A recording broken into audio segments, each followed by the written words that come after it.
Senator from Iowa. Thank you. And I want to thank my colleague and great friend as we work on this together. Really appreciate your leadership. Thank you for allowing me to join you on the floor today as we show our support for your bill sanctioning Russia Act of 2025. So thank you, Senator Graham. Folks, last week, President Trump showed the world that American leadership is back. He brought home the last living American hostage, delivering Edan Alexander from Iran-backed Hamas and reuniting him with his family after nearly 600 days. He stood with our partners in the Middle East to strengthen the historic Abraham Accords. And he delivered a strong message to Vladimir Putin: end the war. Today, I stand in support of a sovereign Ukraine and echo the president's call to Putin to stop this bloodbath that never should have happened. This is an issue that not only affects a close partner under siege, but also the strength of the United States of America and the security of the free world. Let's be clear here, folks. China is watching. So is Iran and North Korea.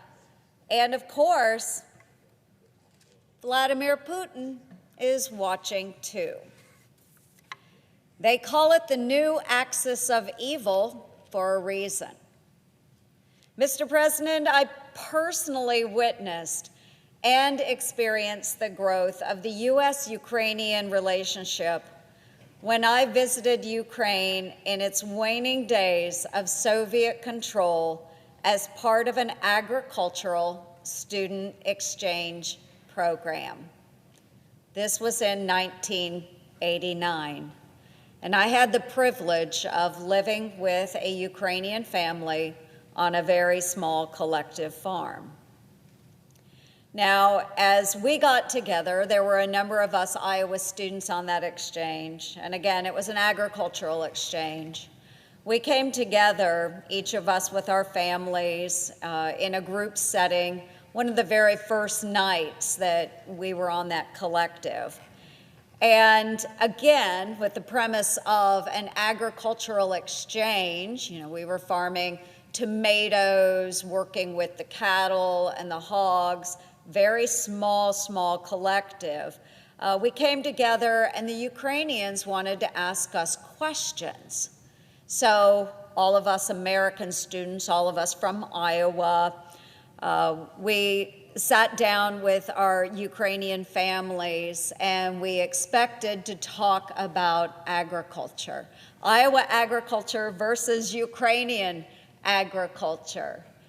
And much to my surprise, the first question that came from our Ukrainian counterparts was not about how we raise corn or soybeans in Iowa. It was not about the types of machinery that we used on our farm. But the first question the Ukrainians asked us was, what is it like to be free? What is it like to be an American? Because in 1989, those Ukrainians were living under Soviet socialist rule. They could not travel without having the permission of their government. My family did not have a telephone, and if they wanted to use the collective manager's telephone, they would have somebody listening in on the conversation. They would have to know the purpose of the telephone call, who they were calling, why they needed to make a telephone call. This was 1989, and I learned a lot from that exchange. I saw Ukrainian people that were desperate to break free of socialist economic structures and authoritarian restrictions on freedom of movement, the ability to have your own employment, and on freedom of speech. 2 years later, Ukraine declared its independence from the Soviet Union and broke free. Later, many years later, 2003, the United States is involved in the war in Iraq. I was a soldier in 2003 during Iraqi freedom. So I was a transportation company commander, permanently stationed in Kuwait. My transporters ran convoys from the ports in Kuwait up to Iraq, delivering goods for our warfighters. So I was on a little sub-camp in Kuwait, outside of Camp Arifjan. Half of that sub-camp, called Camden Yards, was occupied by American forces. My soldiers and I lived on that sub-camp. The other half of the camp was occupied by other forces.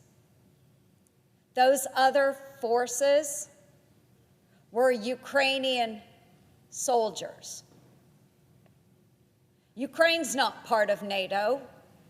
They were not required to support the United States of America in Iraq. But Ukraine, of its own volition, sent their soldiers, and not just as support elements, they were there as combat forces. So again, I was a transporter. We ran convoys in Iraq. The other half of that camp that I lived on, they were Ukrainian engineer forces. They did road clearing. And I think back, how many American lives did those engineers save from their road clearing efforts, clearing bombs so they wouldn't be detonated by my drivers? Ukrainian forces, combat forces. Today, Ukraine is fighting its own war. And I will remind everyone, the United States does not have forces involved in the Russia-Ukraine war. None. Zero. None. Today, Ukraine fights not only for its own survival, but for the very principles the United States was founded on. When America leads, the world is safer.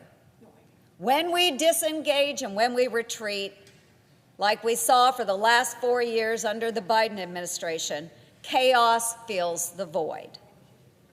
Russia's aggression has already cost too many innocent lives, about 5,000 lives every single week.